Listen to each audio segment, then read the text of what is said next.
Revolução na Romênia. 21 de dezembro de 1989. O ditador comunista Nicolae Ceausescu faz um discurso inflamado para uma nação revoltada. Mais vaias se espalham pela multidão. A confusão é vista por milhões na TV e recebida como um chamado às armas.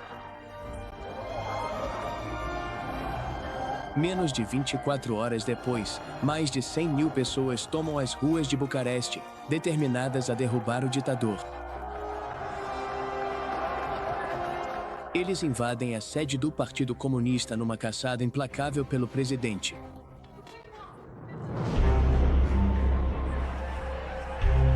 A história está repleta de exemplos de como ditadores chegaram ao poder. Mas quais são os temas em comum? Quais são as circunstâncias que levam à tirania? E quais técnicas eles usam para chegar ao topo? Ditadores acreditam que têm a resposta para resolver os problemas da sociedade. Eles têm uma visão do que sua nação poderia ser. Mas quando eles levam a brutalidade longe demais, quando colocam uma nação de joelhos, sofrem a fúria do próprio povo ou a justiça rápida de forças externas. E é nesse momento que o mundo se torna testemunha de como os ditadores caem.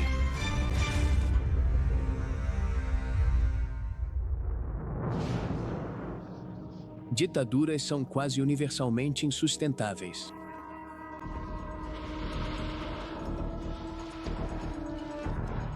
A sede de poder e riqueza de um ditador invariavelmente leva a uma opressão cada vez maior e deixando uma nação destruída e seu povo mal sobrevivendo. E assim, todas as ditaduras acabam caindo. Por isso, muitas vezes é um período de crise ou uma crise de sucessão que leva à queda de um ditador. Ditaduras personalistas como as de Gaddafi, Mussolini e Ceausescu são movidas pelo culto à personalidade. Elas geralmente colapsam sob o peso da arrogância do líder, muitas vezes com uma queda dramática do poder. Ditaduras em que o líder consolida o poder sobre todos os outros grupos organizados, são nesses regimes que a democracia é muito improvável quando a ditadura cai. Ditaduras militares, como as lideradas por Pinochet, dependem da lealdade das forças armadas. E normalmente terminam quando facções internas disputam o poder ou pressões externas exigem reformas. Ditaduras de partido único, como as de Mao e Stalin, muitas vezes mantêm o controle por meio de uma poderosa máquina partidária. Mas elas também podem desmoronar, seja por disputas internas de poder ou pela maré incessante do descontentamento popular. O que isso significa é que os ditadores não sabem qual é o verdadeiro nível de apoio que tem entre os cidadãos comuns. Os ditadores podem achar que realmente têm muito apoio popular, quando na verdade não têm. Para a maioria dos ditadores, são seus próprios erros de cálculo devastadores que viram a maré contra eles.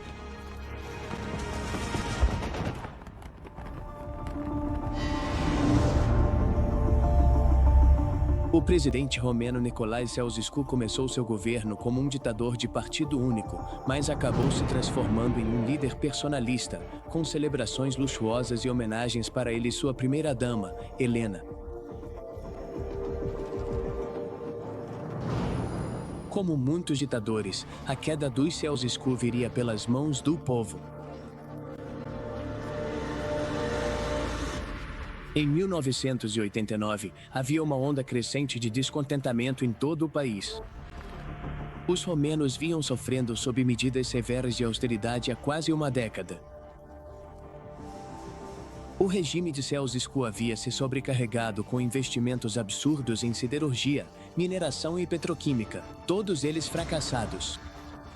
Acho que, fundamentalmente, o infortúnio de Ceausescu foi a situação econômica geral do mundo. Quero dizer, ele ficou cada vez mais endividado com ajuda financeira internacional, assistência e por aí vai. O que, para alguém tão obcecado por independência, não era uma posição confortável.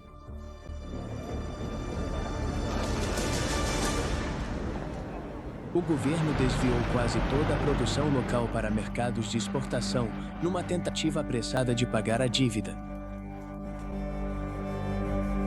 A comida ficou escassa, e as pessoas enfrentaram invernos escuros e frios com racionamento de aquecimento e eletricidade.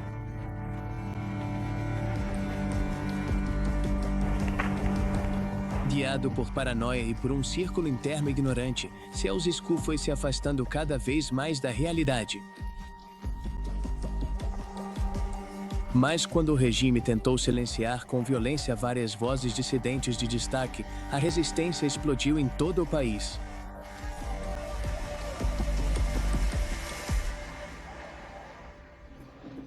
E assim, em 21 de dezembro de 1989, enquanto Ceausescu discursava para 100 mil pessoas na Praça do Palácio, além de milhões assistindo em casa, a revolução começou.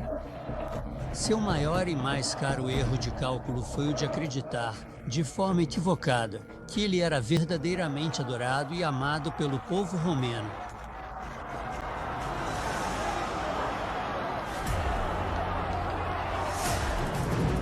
Milhares de pessoas foram às ruas e entraram em confronto com as forças do governo. No dia seguinte, cidadãos invadiram a sede do partido. Quando o presidente chocado e sua esposa tentaram fugir de helicóptero, a aeronave foi forçada a pousar e eles foram presos.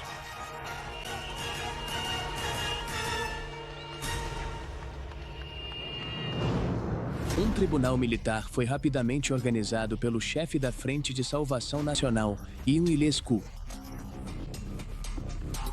E no dia de Natal, em um cenário austero, Nicolai e Helena foram julgados. As acusações eram graves: genocídio com mais de 60 mil vítimas, minar o poder do Estado, destruir bens públicos e sabotar a economia nacional.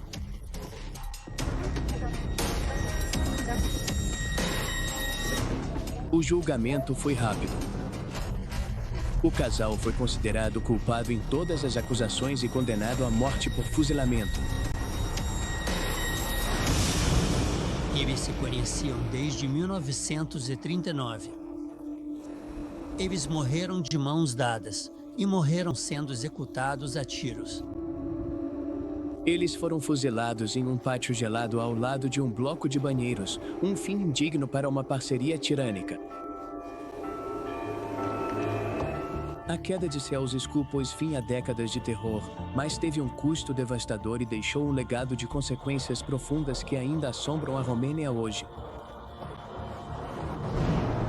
Mais de 3 décadas depois, a Romênia é um país democrático em funcionamento, mas também é um dos mais pobres da Europa, um impacto duradouro das profundas crises sociais e de saúde que surgiram sob o regime de Ceausescu.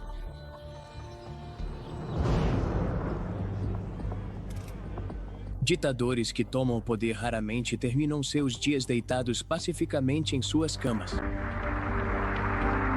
Ditadores violentos precisam aumentar constantemente a brutalidade para se manterem no poder, o que cria mais inimigos, que, por sua vez, precisam ser eliminados. É um ciclo que geralmente termina de forma cruel e humilhante, e não seria diferente para o ditador Muammar Gaddafi e seu domínio de 4 décadas sobre a Líbia. Quase sempre são líderes de estilo personalista que cometem grandes erros de cálculo que levam à sua queda. E assim vemos que houve muitas ditaduras personalistas que começaram uma guerra, iniciaram um conflito que realmente não podiam vencer. No caso da Líbia sob Gaddafi, os líbios invadiram 6 dos seus 7 vizinhos e nunca venceram um conflito. Eles chegaram a perder um conflito militar contra o Chad, um dos países mais pobres do mundo. Mas foi a divisão interna que acabaria derrubando Gaddafi. Desde o início de seu governo em 1969, ele favoreceu grupos tribais da região de Trípoli e negligenciou aqueles do leste rico em petróleo, preparando o terreno para a revolução. Ela começou de fato com um grupo de mulheres em frente ao Tribunal de Benghazi em 2011. Durante anos, essas mulheres exigiram respostas sobre parentes que haviam desaparecido na prisão de Abu Salim. A situação se agravou quando o advogado delas foi preso. Centenas de manifestantes pacíficos foram alvejados pelas forças de Gaddafi, o que galvanizou um movimento desesperado para derrubar um regime opressor. O dia 17 de fevereiro de 2011 tornou-se o dia da revolta. Milhares de cidadãos, inspirados pelo sucesso da Primavera Árabe no Egito, foram às ruas nas cidades do leste, desencadeando uma repressão violenta e dezenas de mortes. A queda de Gaddafi do poder também ocorreu em um momento de crise. Foi no contexto da Primavera Árabe, quando muitos cidadãos árabes se levantavam contra o autoritarismo e a corrupção, e a Líbia não foi diferente. No dia 20 de fevereiro, a revolução já havia se expandido para o oeste, atraindo desertores das forças de Gaddafi. Um Gaddafi delirante ficou inicialmente atordoado com esses acontecimentos. Seu choque logo se transformou em desafio e ameaças, enquanto ele prometia limpar a Líbia casa por casa.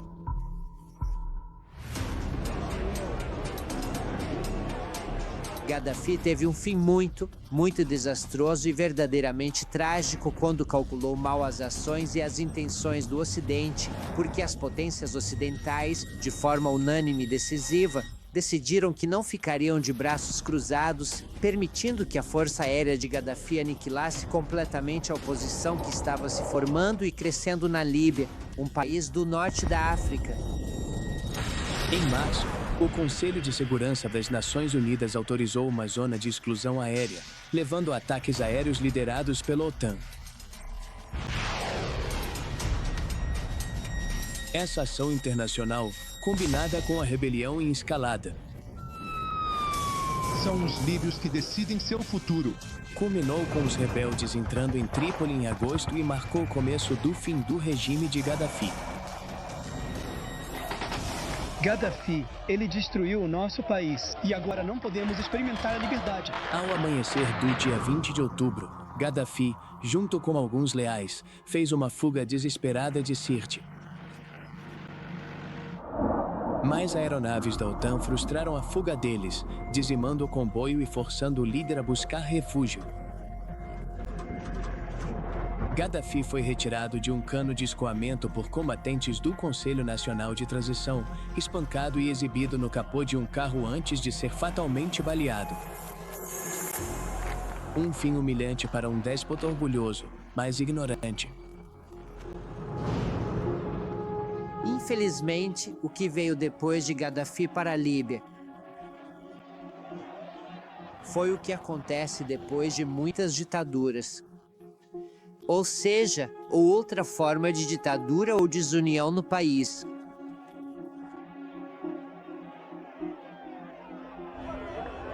O governo de Gaddafi foi marcado por corrupção generalizada, má gestão econômica e repressão brutal.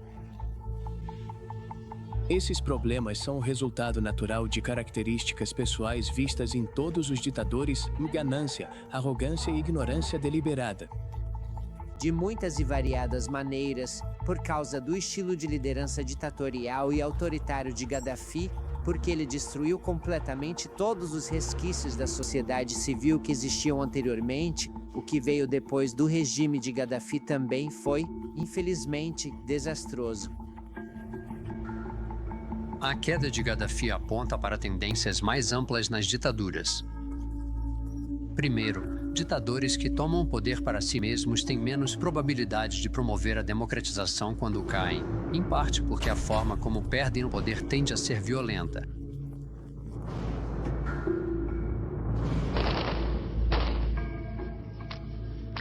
Meio século antes de Gaddafi, o líder ditatorial da Itália, Benito Mussolini, também enfrentou um fim humilhante, marcado por uma série de erros militares.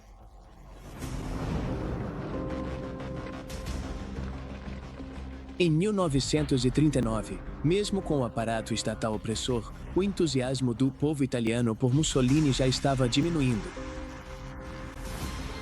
A imagem de líder autoritário que ele havia cultivado não passava de uma casca vazia.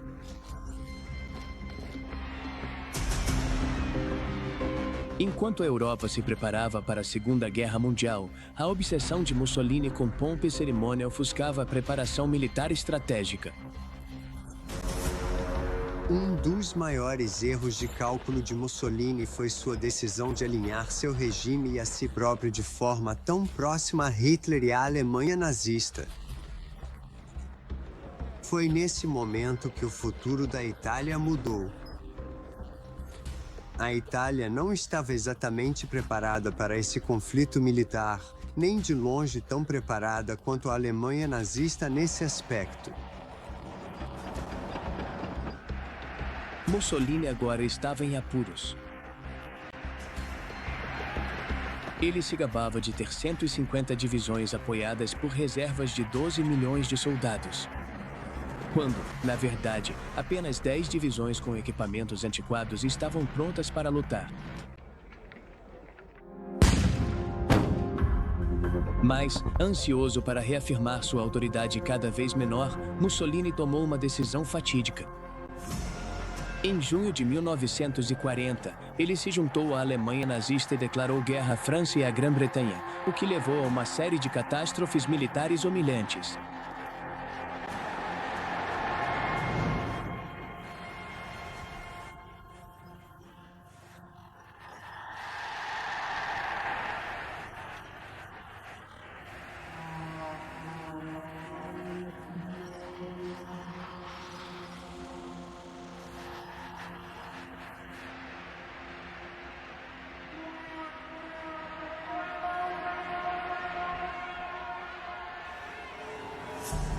Tanto na Alemanha quanto na Itália, há evidências claras de que as pessoas não necessariamente queriam uma guerra em 1939 ou 1940, mas é claro que vencer sempre ajuda.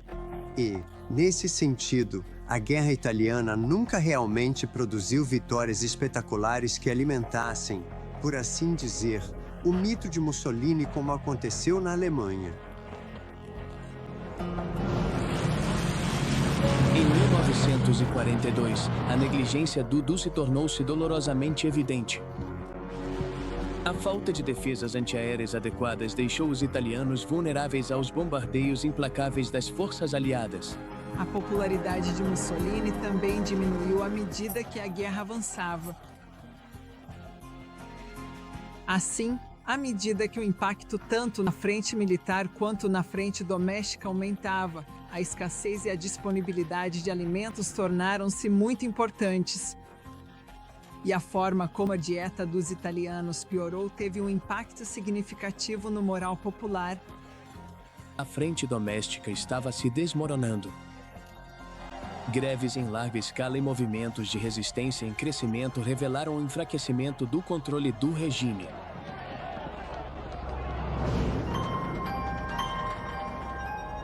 Acusado de trazer a ruína para a Itália, Mussolini se afastou da vida pública. Os aliados desembarcaram na Sicília em 10 de julho de 1943, sinalizando o início do desmoronamento do eixo na Europa. Em Roma, o desencanto havia chegado ao auge. Mussolini comprometeu a Itália em uma guerra na qual não tinha garantias de sucesso. E acabou ficando claro que ele estava perdendo. Pode-se dizer que seu último grande erro de cálculo foi, em julho de 1943, convocar essa reunião do Conselho Fascista. O Conselho confrontou Mussolini por sua indecisão e por não ter expurgado o governo da incompetência. Em um monólogo desafiador de 2 horas, Mussolini falou em apertar as rédeas, mas em vão. O Conselho votou por 19-7 pela sua remoção, buscando tirar a Itália de uma situação desesperadora. E o erro de cálculo dele foi que, ao receber um convite para renunciar pelo bem do país, ele aceita.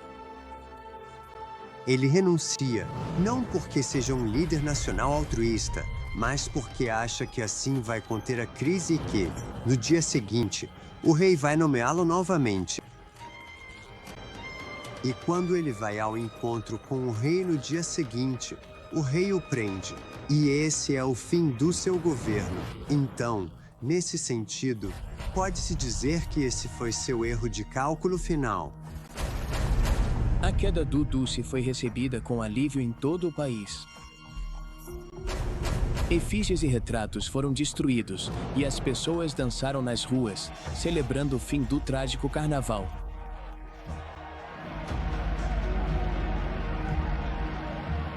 No entanto, a história de Mussolini estava longe de acabar. Enquanto ele definhava no cativeiro, Hitler viu a queda de seu aliado como um golpe para a imagem do eixo, e em 12 de setembro, um ousado resgate orquestrado por comandantes alemães arrancou Mussolini de sua prisão nas montanhas. Hitler instalou Mussolini como figura simbólica da República Social Italiana, um estado fantoche alemão no norte da Itália. À medida que as forças aliadas avançavam pela Itália, Mussolini fez uma tentativa desesperada de fugir para a Suíça. Mas seu rosto inconfundível o denunciou, e partisas italianos interceptaram seu comboio alemão perto de Dongo, prendendo Mussolini e seus companheiros enquanto permitiam que os soldados alemães que os acompanhavam seguissem em frente.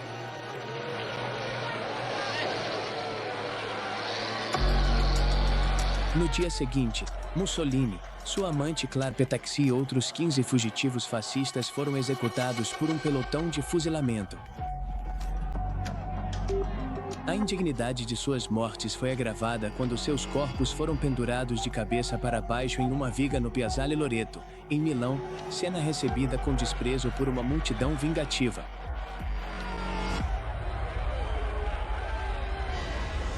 Por toda a Europa, enquanto as tropas aliadas se aproximavam, o antigo aliado do Duce, horrorizado com a humilhante profanação de Mussolini, começou a planejar como evitar um destino semelhante.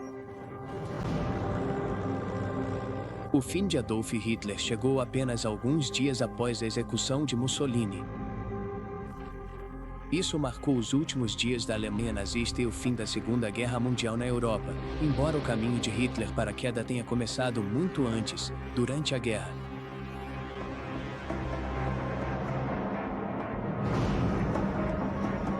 No final de 1941, o Reich alemão já enfrentava a produção de armamentos esmagadora de 3 superpotências, Grã-Bretanha, União Soviética e Estados Unidos.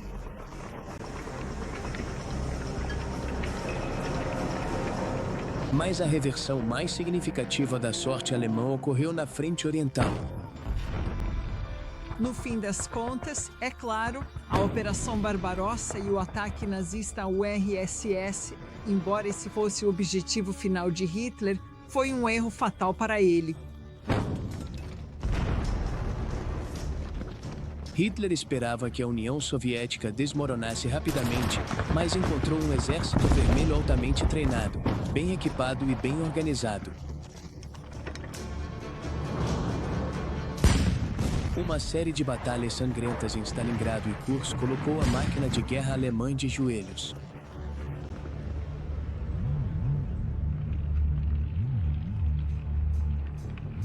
E, em casa, cidades por toda a Alemanha estavam sendo reduzidas a escombros.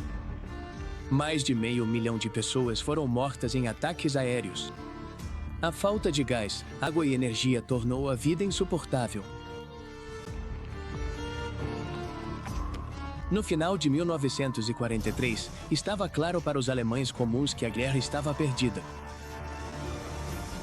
Em vez de ser restaurado à grandeza, como Hitler havia proclamado, o país estava em ruínas. Perto do fim, ele se tornou um líder militar bastante esotérico. Ele começou a acreditar cada vez mais em um milagre, mas isso tinha a ver com sua autopercepção como um homem da providência, como uma figura messiânica, de que mesmo no final, no último momento, ele seria salvo pela providência que o havia levado ao poder. Em dezembro de 1944, Hitler tentou uma última cartada, lançando uma nova ofensiva ocidental nas Ardenas, no nordeste da França. Mas a Alemanha simplesmente não tinha recursos para lutar em tantas frentes ao mesmo tempo, e todas elas desmoronaram.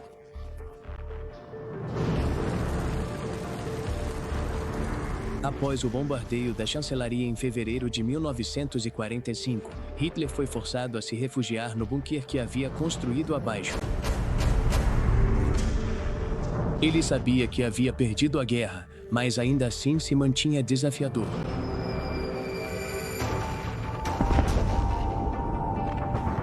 Hitler permaneceu no Führerbunker por 105 dias enquanto seu estado físico e mental se deteriorava, firme em uma cidade diante de uma derrota certa.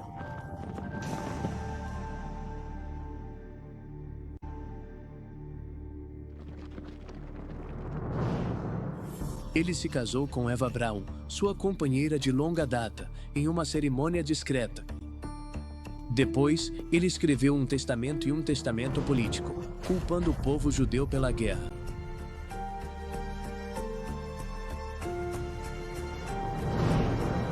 A última notícia que Hitler recebeu do mundo exterior foi sobre o assassinato e a exibição grotesca de seu aliado de longa data, Mussolini.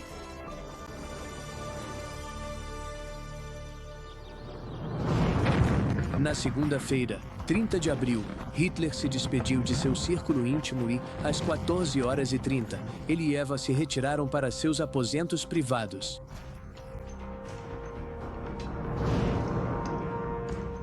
Momentos depois, um tiro ecoou. Adolf Hitler estava morto aos 56 anos.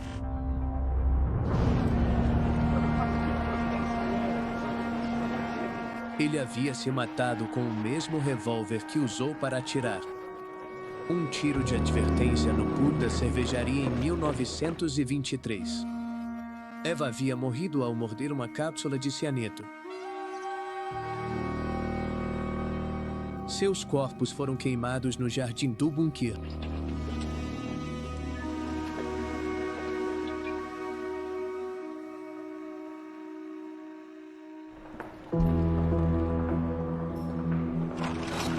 O reinado brutal de terror de Hitler deixou uma marca indelével no mundo. Seu fim foi o começo de um acerto de contas para mais de 200 altos nazistas cúmplices das atrocidades cometidas durante a guerra.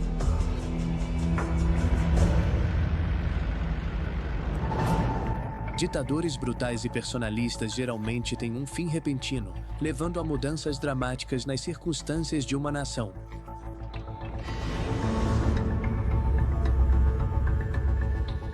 Mas nem todas as ditaduras terminam com a morte violenta de um líder.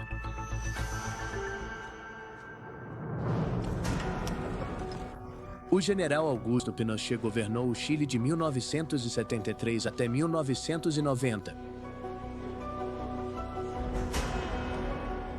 Durante esse período, o Chile viveu um paradoxo de terror e transformação econômica.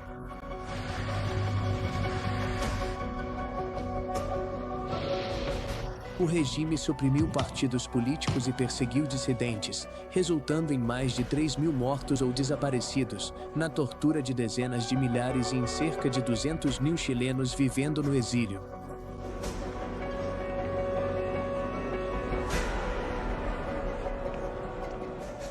Enquanto isso acontecia, Pinochet também reformou as políticas econômicas no Chile. A economia tornou-se um modelo de livre mercado, com um equilíbrio de controle estatal em áreas-chave. As reformas tiveram algum sucesso, mas a popularidade de Pinochet ainda era questionada. Na década de 1980, com o fim da Guerra Fria se aproximando, muitas ditaduras latino-americanas começaram a cair. E, no caso do Chile, a saída de Pinochet aconteceu, na verdade, por meio de uma eleição. A Constituição de 1980 previa que haveria uma votação, um referendo em 1988, para decidir se o governo de Pinochet seria estendido.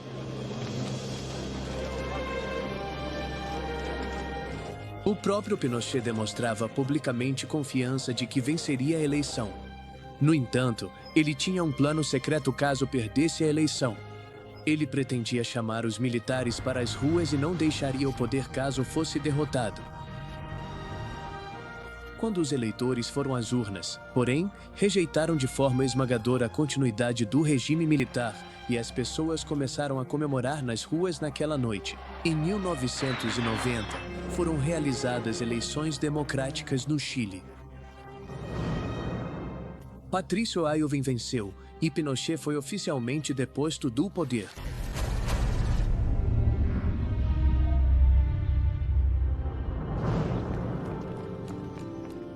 O novo presidente, um democrata cristão, começou a trabalhar para lidar com os ditadores e juízes.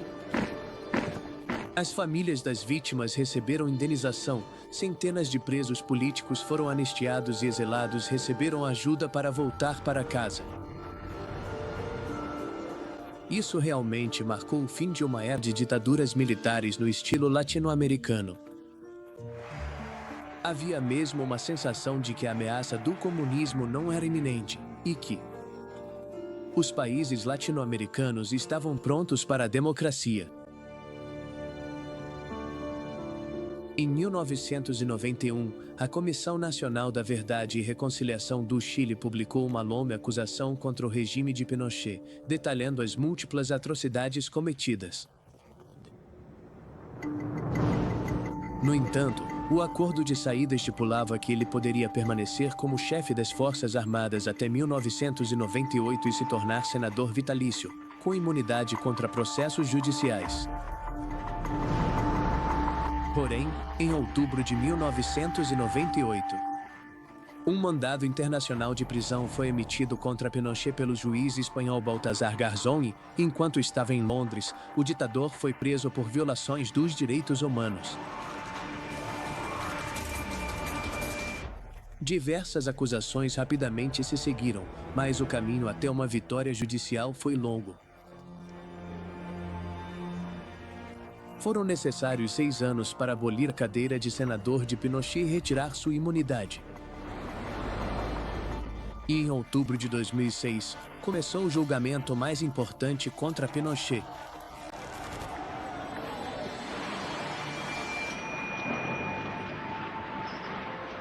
Mas pouco mais de um mês depois, ele morreu, com centenas de processos abertos contra si.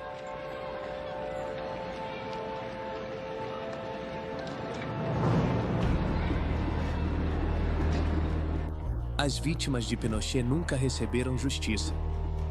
Mas sua queda do poder foi resultado da vontade esmagadora do povo, baseada em uma constituição pela qual o próprio Pinochet era responsável.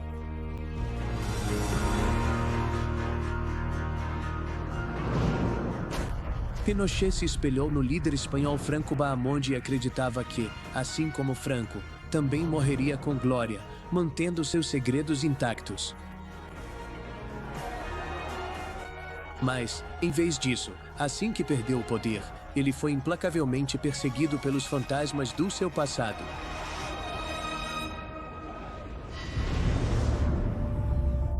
Além da longevidade de Franco, havia outro bom motivo para Pinochet admirar Franco.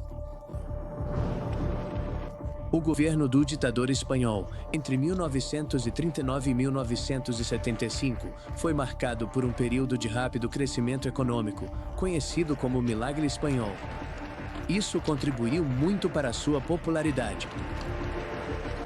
Houve um boom na economia, em parte porque, no final dos anos 1950, o regime de Franco havia abandonado todas aquelas políticas de autarquia que não estavam funcionando.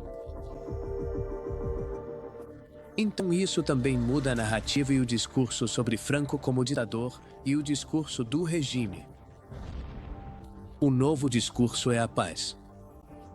Franco já não é mais o grande vencedor da Guerra Civil Espanhola ou o guerreiro anticomunista. Agora, Franco deu aos espanhóis 25 anos de paz.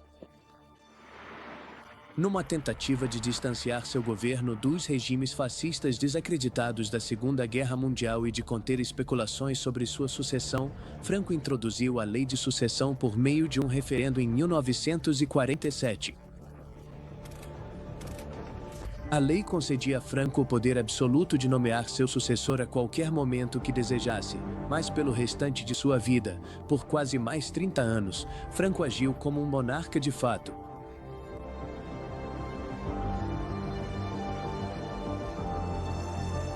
No final dos anos 60, a ditadura de Franco começava a parecer fora de sintonia com a sociedade espanhola. A ditadura está ficando sem justificativas para continuar existindo. E ainda assim, Franco e os franquistas continuam mantendo o radicalismo das origens. Ainda encontramos os fascistas sendo ativos em apoiar ou impedir qualquer deslize em direção à democracia, enquanto a sociedade espanhola espera cada vez mais abertamente que a democratização aconteça.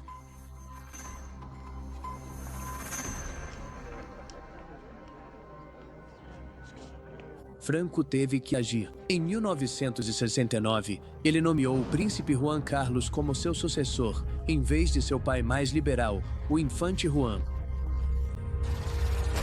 Acreditando que o príncipe manteria suas políticas, ele nomeou o almirante Luís Carlos Franco como primeiro-ministro em 1973, marcando o início do processo de sucessão, que Franco esperava que continuasse seu estilo de liderança.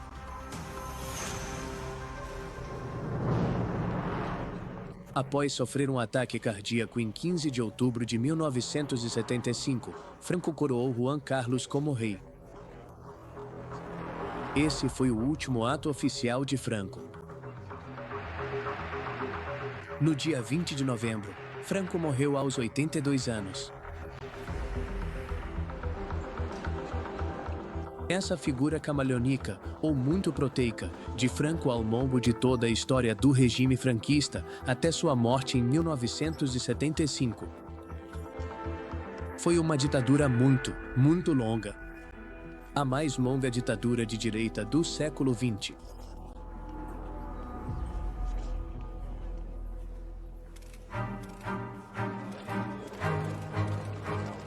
A coalizão franquista rapidamente se desfez porque o novo rei acabou se revelando um liberal. Em 1976, Juan Carlos nomeou Adolfo Suárez González como primeiro-ministro, que conduziu o processo de transformação da Espanha em uma democracia.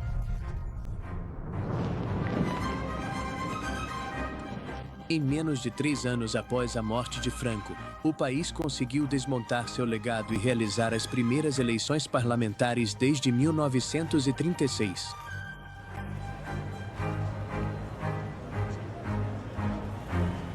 A Espanha estava ansiosa para deixar seu passado conturbado para trás. O Pacto do Esquecimento foi acordado pelos principais partidos políticos.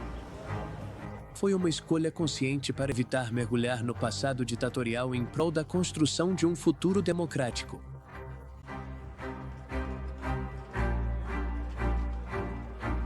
Uma nova Constituição, ratificada em 1978, consagrou o Estado de Direito como o núcleo em torno do qual outras funções do Estado poderiam ser desenvolvidas, da segurança à governança. Para os serviços sociais, enfatizou-se que a mudança deveria ocorrer dentro de um quadro de regras decidido pelo povo espanhol. O resultado foi a confiança no sistema.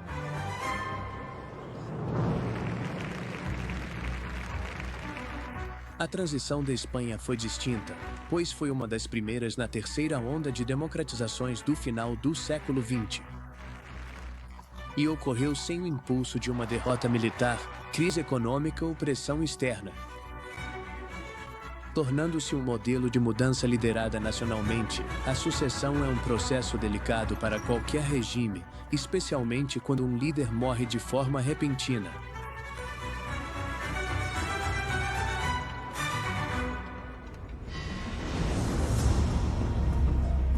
Mas dentro da máquina de um sistema de partido único como a União Soviética, a busca por um novo líder é mais burocrática.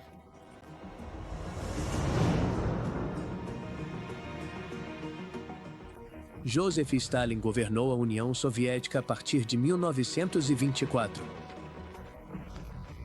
Ele era um homem doente, marcado por cicatrizes de varíola e com o braço esquerdo mais curto e meio paralisado, o que lhe causava um complexo de inferioridade profundo.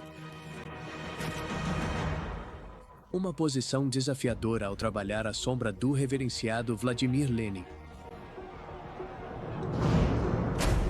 Stalin queria desesperadamente ser respeitado como um intelectual marxista e, assim, no início dos anos 1950, passou a se preocupar cada vez mais com seu legado. Ele passa muito mais tempo com esse tipo de ocupação do que cuidando dos assuntos do dia a dia. Do governo, que fica a cargo de seus tenentes, cada vez mais, de uma burocracia mais profissionalizada. Então temos um sistema que pode funcionar sem ele que, de muitas maneiras, é prejudicado por sua existência. Porque ele poderia interferir a qualquer momento, e tinha poder para isso. E Stalin realmente interferia, mas sua saúde estava em declínio.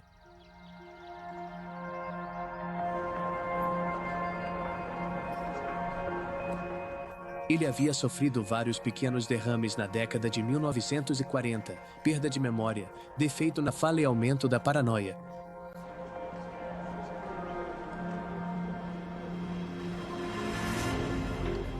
Na madrugada de 1º de março de 1953, Stalin sofreu um derrame cerebral massivo. Mas, dominados por uma cultura de medo, ninguém ousou incomodar o líder em seu quarto, onde ele ficou paralisado. Ele morreu em 5 de março.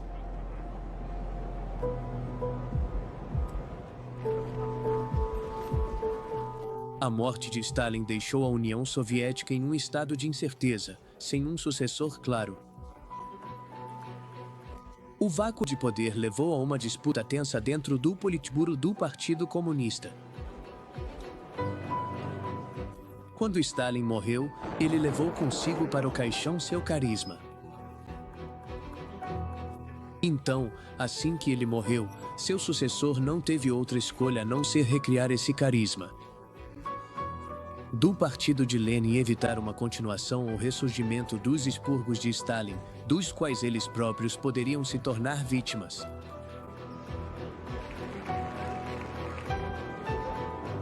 Em setembro de 1953, Nikita Khrushchev surgiu como líder soviético incontestável.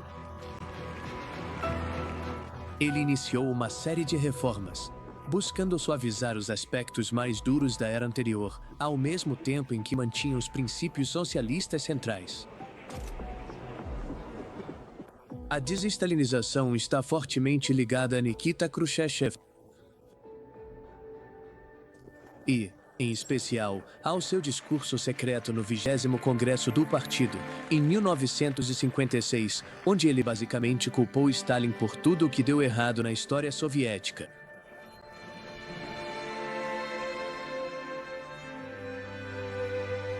O discurso surpreendeu os delegados com revelações sobre a brutalidade de Stalin e desafiou a ideia da inevitabilidade da guerra entre comunismo e capitalismo. Vazado para o New York Times, o discurso causou um grande impacto em todo o mundo socialista. Mas dentro da URSS, ele provocou respostas entusiasmadas e até mesmo atos de desafio contra o legado de Stalin. E apesar de reprimir rebeliões em alguns estados soviéticos, Khrushchev continuou defendendo reformas e uma maior cooperação com o Ocidente.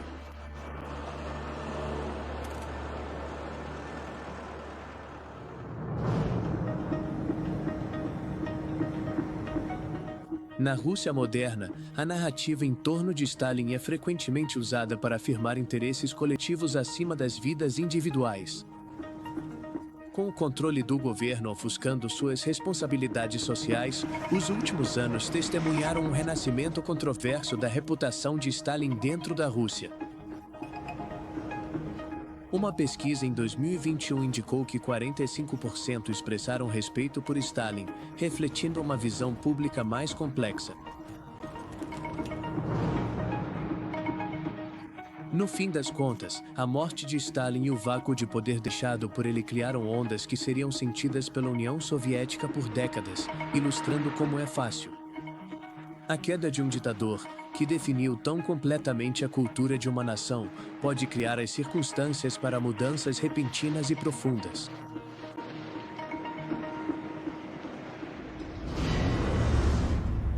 Na Itália, a queda de Benito Mussolini em 1945 cristalizou a determinação do país em fazer a transição para a democracia. A monarquia foi deposta em 1946 e o povo italiano elegeu de forma esmagadora um parlamento de representantes em 2 casas. A Itália agora tinha uma democracia forte e estava focada no futuro. A ideologia política de Mussolini foi influente muito além das fronteiras da Itália. Como o primeiro líder fascista do mundo, ele serviu de modelo para outros aspirantes a líderes autoritários na Europa e na América do Sul. Um dos elementos mais fortes do fascismo no período entre guerras era esse. Ele podia ser traduzido, adaptado às condições nacionais e tornado mais atraente para o público de cada país. Após a Primeira Guerra Mundial, cidadãos de nações problemáticas na Europa, em vez de enfrentarem dificuldades econômicas e instabilidade política, recorreram a líderes decisivos. Homens fortes que prometiam guiá-los para uma nova era de prosperidade. Mas o que eles descobriram foi algo completamente diferente. Para os italianos, a era fascista serve como um lembrete de que o bem-estar nacional não vem de um líder carismático ou do poderio militar. Em vez disso, está na disposição do povo em aceitar a pluralidade e as ineficiências caóticas da democracia.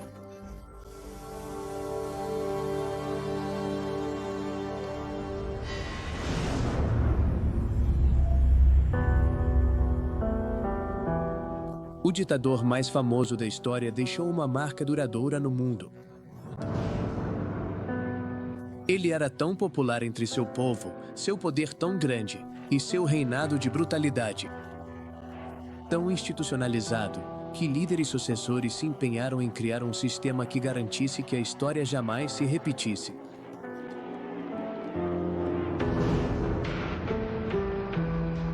Ao final da Segunda Guerra Mundial, por toda a Alemanha, os líderes nazistas sobreviventes foram capturados, julgados e punidos.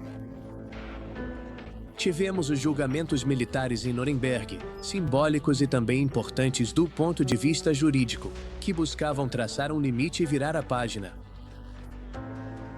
O povo alemão, que antes aplaudia Hitler e abraçava o nazismo, agora enfrentava um futuro duro e incerto. Então havia muito para a população alemã lidar, emocionalmente, psicologicamente, fisicamente, de todas as formas possíveis. No rescaldo do regime nazista, que agora estava, é claro, completamente desacreditado, então Hitler havia enganado toda a nação.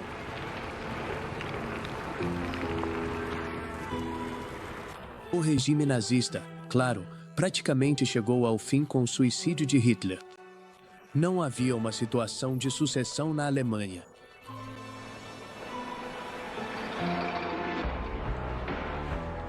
Hitler deixou para trás uma Alemanha devastada e dividida. A guerra em 2 frentes resultou em uma Alemanha Oriental dominada pelos soviéticos e uma Alemanha Ocidental apoiada pelos americanos. O que se seguiu foi uma Guerra Fria que só terminou em 1991.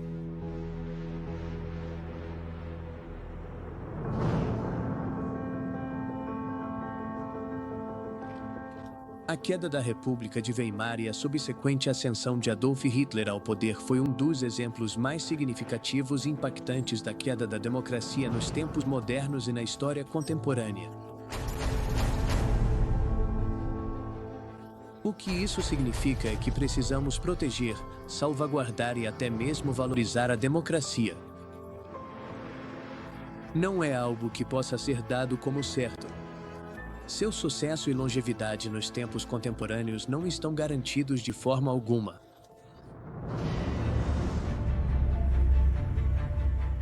Ditadores não são forjados em isolamento. Eles são, de muitas maneiras, um reflexo da sociedade que permite que prosperem. A participação do público, seja por ação ou omissão, molda o alicerce sobre o qual esses líderes se apoiam.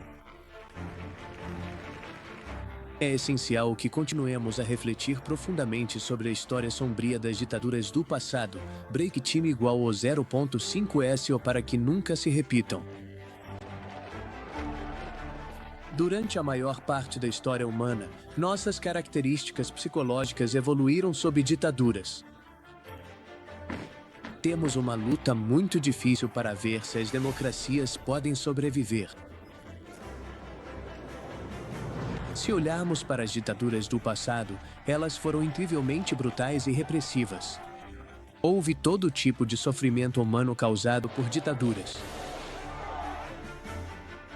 Às vezes, até o tipo mais radical de maldade e a catástrofe mais terrível não acontecem com um estrondo. Acontecem por meio de passos pequenos e espetaculares. Desde as ambições expansionistas de Hitler, até o purismo ideológico de Pol Pot ou o controle pelo medo usado por Saddam Hussein. A ascensão de cada ditador é uma história complexa de ambição e astúcia. Seus métodos envolvem uma combinação de liderança carismática, eliminação da oposição e controle da informação. A ascensão de um ditador exige condições específicas. E embora a queda de um ditador seja inevitável, o mesmo vale para o rastro de destruição que deixam.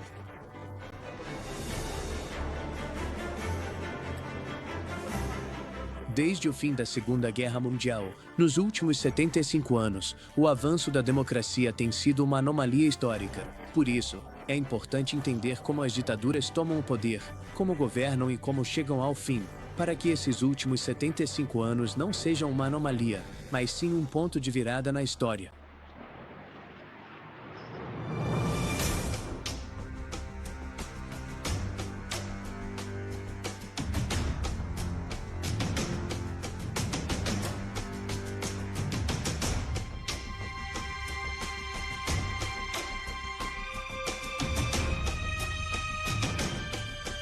Obrigado.